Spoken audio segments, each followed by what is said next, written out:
சென்னை வியாசர்பாடியில் பெற்றோருடன் பைக்கில் சென்ற 2.5 வயது சிறுவனின் கழுத்தை மாஞ்சாநூல் அறுத்ததில் சிறுவன் படுகாயமடைந்தார். சென்னை கொடுங்கையூர் முத்தமிழ் நகரைச் சேர்ந்த மெக்கானிக் பாலமுருகன் தனது மனைவி மற்றும் 2.5 வயது மகன் புகழ்வேலுவுடன் வியாசர்பாடி மேம்பாலம் அசோக் பில்லர் வழியாக பைக்கில் சென்றபோது திடீரென பறந்து வந்த மாஞ்சாநூல் சிறுவனின் கழுத்தில் சிக்கி கழுத்தை அறுத்தது.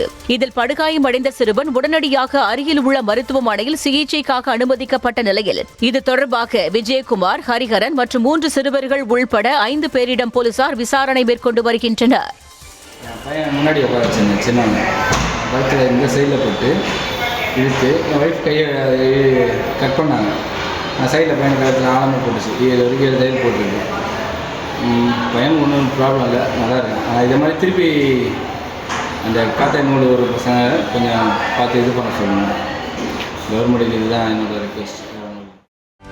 செய்திகளை உடனுக்குடனும் துல்லியமாகவும் தெரிந்து கொள்ள சப்ஸ்கிரைப் பண்ணுங்க.